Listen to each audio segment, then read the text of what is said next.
Сәлеметсіңдер ме балалар? Бүгінгі біздің тақырып мейірімді өзен, ертегінің жалғасы, продолжение сказки «Добрая река».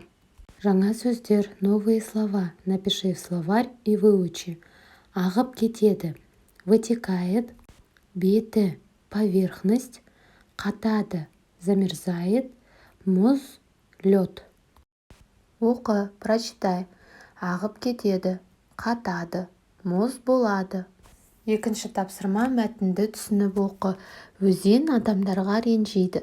Ол суық жерге ағып кетеді.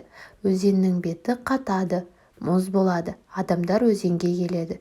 Өзен, бізді кешір, ренжімеші дейді. Қоқысты тазалайды.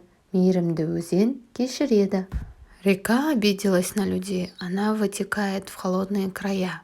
Поверхность реки замерзает, становится льдом. Люди реке: «Река, ты прости нас, не обижайся», говорят, и убирают мусор. Добрая река прощает. Үшінші тапсырма, суреттерге қарап сұраққа жауап бер. Ответь на вопрос. Өзен кімдерге ренжиді? Өзен ағаштарға ренжиді, адамдарға ренжиді, жан-жануарларға ренжиді. Төртінші тапсырма, мәтінді оқып анықта. Определи чьи слова и действия. Бірінші, мына сөзді кім не айтқанын анықта. Бізді кешір, ренжімеші. Бұл сөзді адамдар айтты. Кім не ренжиді? Мұз болады, қатады, кешіреді. Ол өзен. Бесінші тапсырма, суретті сөзбен жазып, сөйлемді толықтыр. Вставь вместо картинок слова. Өзен адамдарға ренжиді. Өзеннің беті қатады. Өзен мұз болады. Алтыншы тапсырма, сұрақтарға жауап беріп, диалог құрыңдар. Ответьте на вопросы и составьте диалог. Өзен неге ренжиді? Өзен, адамдар оны ластаған соң ренжиді. Өзен қандай болады? Өзен кішкентай көлшік болады. Адамдар өзенге не дейді? Люди что сказали реке?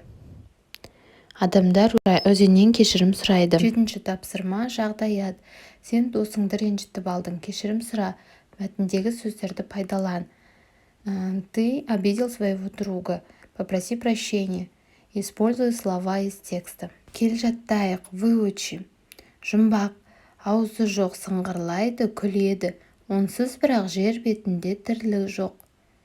Бұл су. Есте сақта.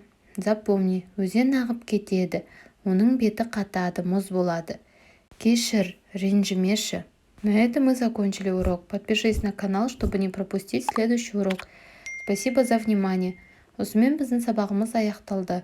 Келесі сабақта кездескенше сау бол.